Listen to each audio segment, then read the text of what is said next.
Guest on Kellman's Corner this week is Bill Brown, legendary voice of the Houston Astros and also television voice of the Cincinnati Reds. We'll be back with Bill after these words.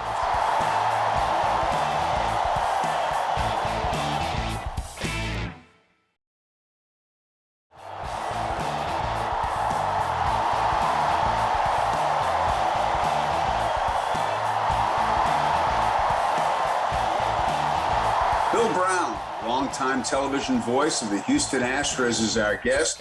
Bill, how are you doing and how's retirement? Howard, we are great here in Houston. It is very hot and humid, as you know, as always here, but it's a wonderful place to live and could not be better right now. Thank you. And you told me you're enjoying retirement. Some people do not enjoy it, some do. Yeah, and as you know, people find it difficult to leave the broadcast booth. In my case, that wasn't so much true, but I kind of weaned myself off. I went from doing the full schedule on TV, cut back to 100 games on TV for 3 or 4 years, and then decided to go ahead and retire. And Reed Ryan, who was our business president, Nolan Ryan's son, asked if I wanted to work part-time. So I was doing just a few games to fill in here and there, but mostly community relations stuff, speaking to groups and things of that nature. So I stayed connected, and then at the end of last season decided it was time to fully retire. You and I first met when you were the television voice of the Cincinnati Reds. Tell us about that experience.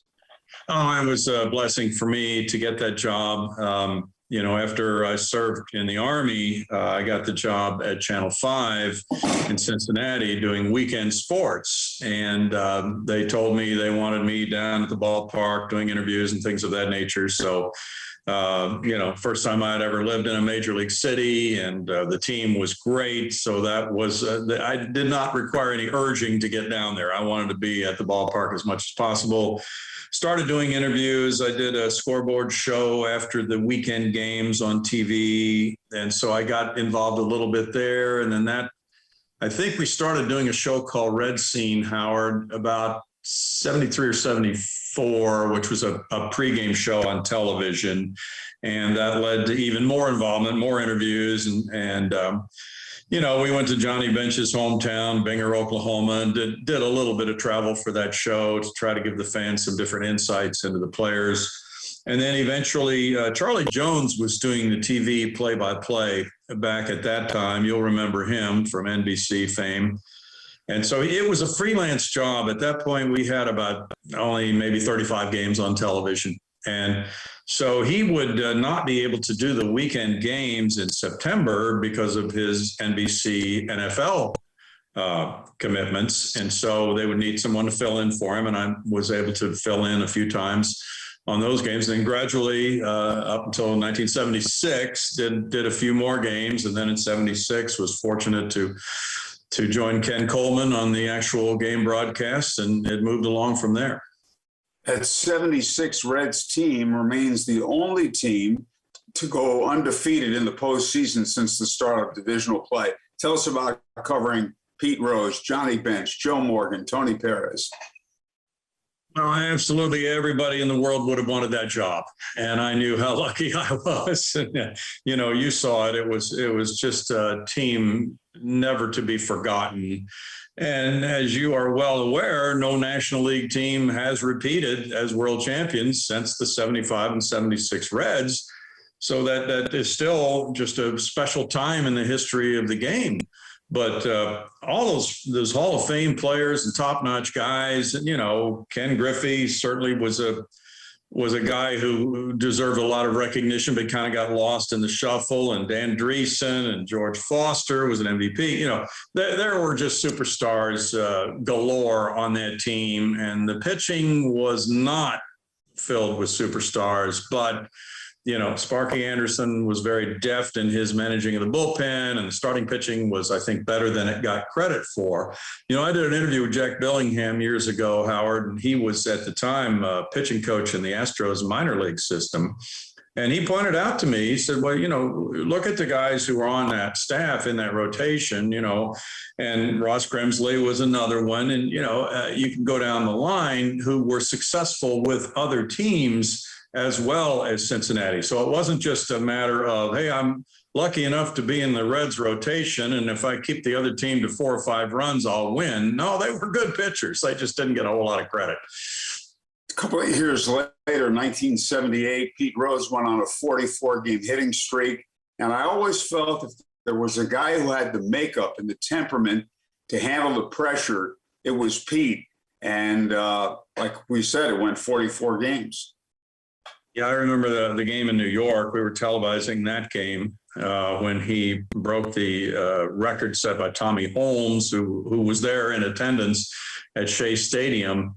And you remember Ralph Kiner in Kiner's Corner, his post-game TV show. He had Pete on, and the Reds Network wanted to pick up the show as well and show it on the Reds Network. So they involved me, and of course I was too scared to even ask a question, but it was a thrill to be on with those two guys. And just the whole scene, every game, you know, there was all this pressure you talked about, but Pete just treated it like any other game. But you know, when you'd been in World Series games and playoff games galore, that wasn't a big deal for Pete. His job was to get hits in every game he played in his mind, and he handled it really well. I thought he was great with the media. And I said that to Marty Brennaman once. I said, he's very good with the media. And Marty said, if anything, he derives energy from doing those interviews and all the media attention.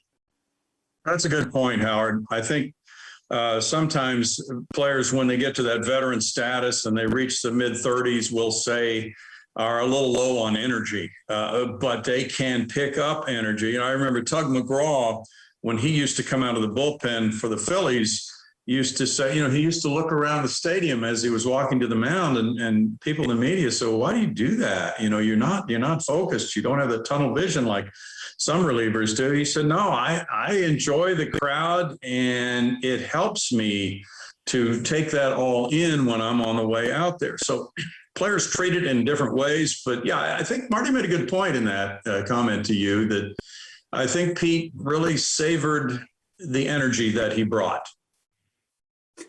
1982 was your last year in Cincinnati, and the Reds by that time had gone the other way. They traded players, and they had a very difficult season, losing 101 games in 1982. I was not a very good announcer that year, Howard, and I got fired. So, hey, that's the way it goes. And it was a marvelous time there. I certainly have nothing but fond memories of it, but we still have good friends living there, of course, and miss them. And I need to get back to Cincinnati. It's been a few years, but I always enjoyed returning there with the Astros, of course. And you were with the Astros for a long time. Tell us about how you got the Astros job and settled in there. Interesting story. I know we have a 10-minute segment here, so it may run a little long. You tell me. That's okay. That's okay. All right. So you remember Dick Wagner, of course. He had been general manager of the Reds when I was there, and he had moved on to Houston by 1986. They won the division that year. They were coming to Los Angeles to play the Dodgers in September. And I was working at the time for a company called Financial News Network, but we did a sports program at night called Score. It was a sports talk show on national cable. And we were always looking for guests, and I was checking the schedule. So I called. I was a senior producer at that point. I really wasn't doing a lot of on-air stuff. And I called Dick Wagner, hadn't talked to him in a long time, to see if he was making the trip.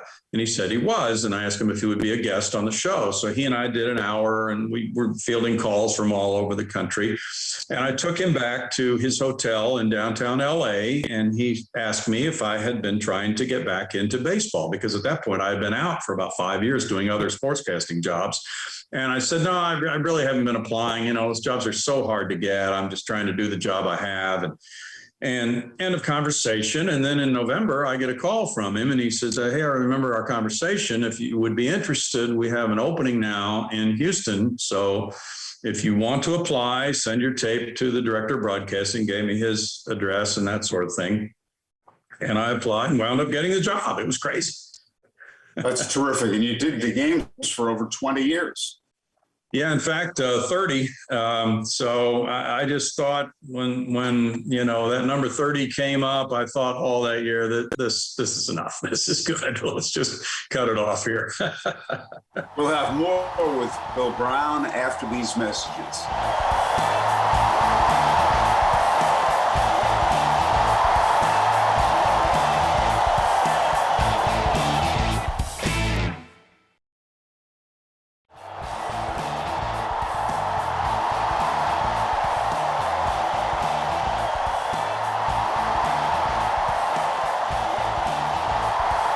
Bill, what are your thoughts when you look back at your 30-year run as TV play-by-play announcer for the Astros? As you know, you're going to be with teams that aren't very good over a period of time, and you're going to be lucky enough, if you are fortunate, to be with some really good teams. So I think the highs and lows of the years resonate with me. But always the job of the broadcaster is to try to make it interesting, no matter what's on his palette for that game. If you're in last place and your opponents are in last place, it has to be interesting, in my opinion, and yours too, I'm sure, for the listener, or otherwise, why are you there? So it becomes a little bit more of a search at that point for relevance. Where are some good stories here?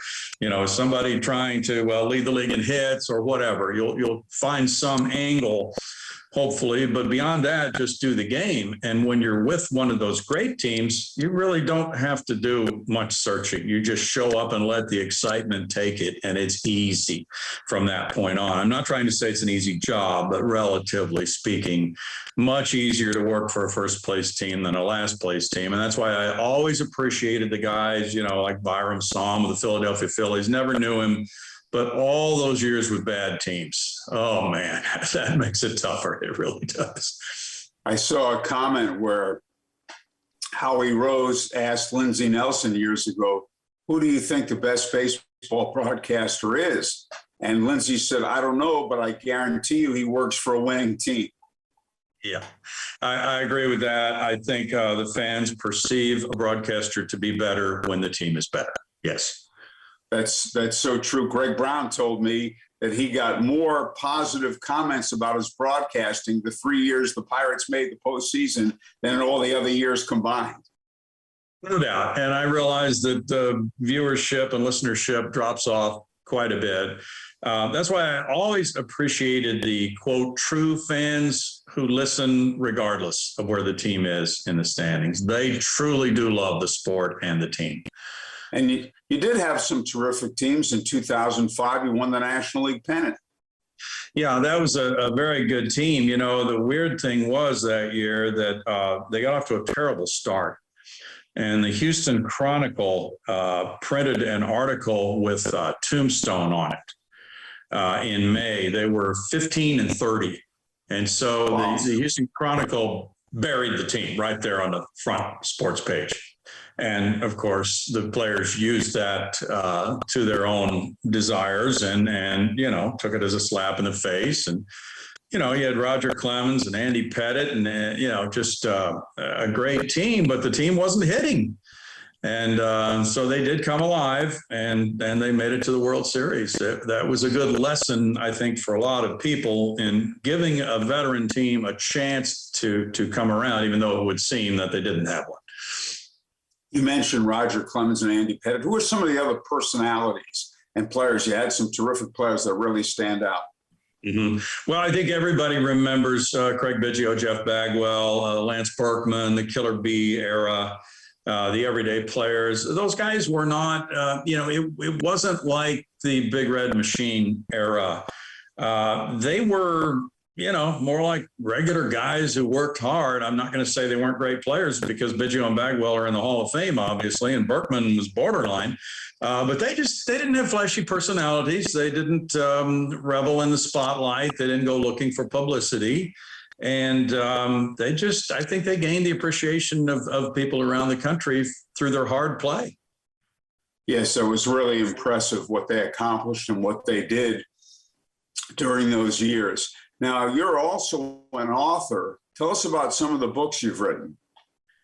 I wrote a book last year, and the title of it was 60, the numeral 60, because this is the 60th year in the history of the Astros. So obviously, that book in Cincinnati would have been written if it had been many, many decades ago. So it's a relatively young team in terms of history, but like you, I've tried to be a baseball historian down through the years. So the first thing I did when I got this job in '87, I wasn't hired till February, realized I did not have a grasp on the history of the Astros. So all that winter after '87, I went down to the Astrodome once or twice a week and went through the old archives and made notes on the different things about the history of the team that I might be able to incorporate in future broadcasts, and also just for knowledge. Somebody will break a record or pass the number 3 guy on the all-time hit list, and it helps to know a little bit about who that guy was and maybe tell a story about him. So I've always been enamored with the history of the game. I think that's what we as broadcasters are charged with, is passing along the history and making comparisons of players from modern day down through, from 30 years ago, things of that nature. And I really enjoyed that when I've written about the Astros in the past. Yeah, and that's not the only book you've written either.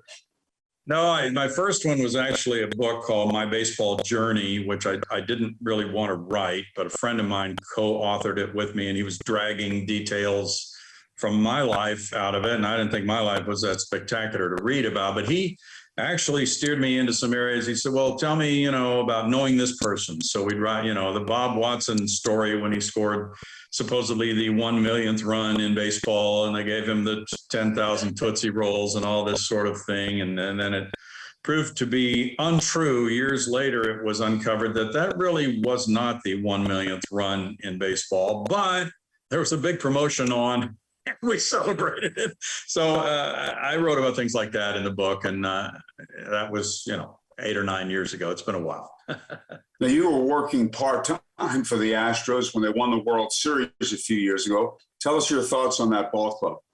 Well, I really enjoyed it. And, I knew that after I retired, they would win a World Series. So the year after I retired, they did win the World Series, and people asked me, well, why didn't you stay on another year? I said, well, why aren't you asking me why I didn't retire 10 years ago? So this team would have won a World Series earlier, But I did get to go to a couple of the games on the road. Went to Dodger Stadium, witnessed their fan behavior, which is going to be interesting with this 2-game series with the Astros LA tonight and tomorrow night. It'll be brutal. It'll be vicious. I enjoyed it as a fan, Howard. I'm still a fan of the game. I watch most of the games, but being retired, I can go to bed in the 3rd inning if it's a West Coast late night game. Tell us about A.J. Hinch as a manager. I loved A.J. Hinch. He is one of the best people I've ever been around. And boy, he really treats people well. Obviously, he's taken responsibility for the cheating scandal. He lost his job over it. Many people thought he should have been restored to that job after a 1-year suspension. But he's doing very well in Detroit. I think he will do well wherever he goes. He kind of reminded me in some ways of Sparky Anderson in terms of how personable he was with everybody, the media, fans, everybody. Just a great personality.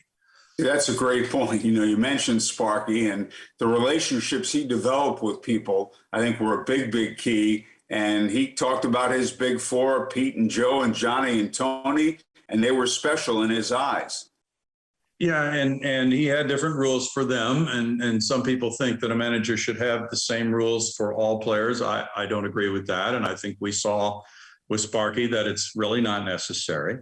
But, another thing I always tell about Sparky, and you've probably told this story too, Howard, is that he wanted no publicity. He did not allow anybody to accompany him or write or talk about it. But after every Reds road trip, when the team got back to Cincinnati, he would go to Children's Hospital that first day back home that morning to just visit kids who were sick in Children's Hospital. So I think that speaks to the kind of man he was.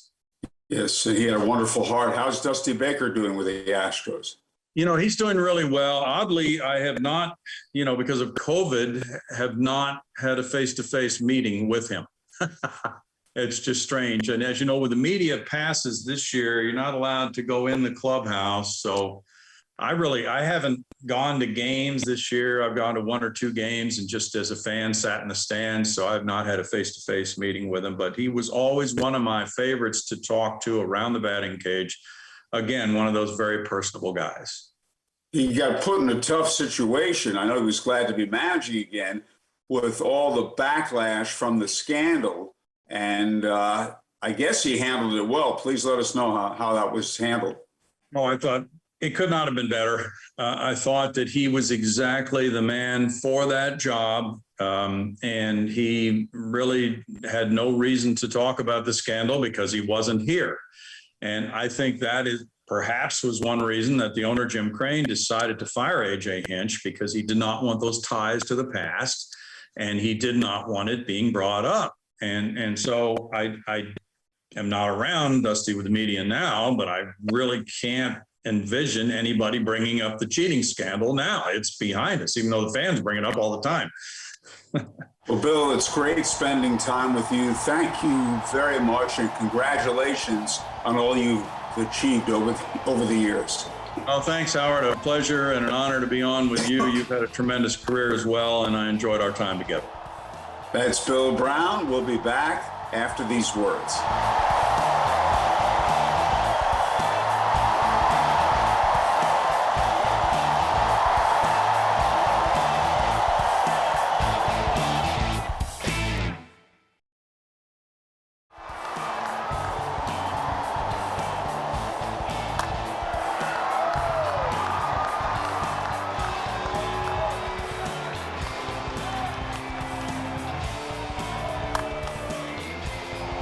Thanks to our guest, Bill Brown. Next week, we speak with a Hoosier, former MLB pitcher Clayton Richard.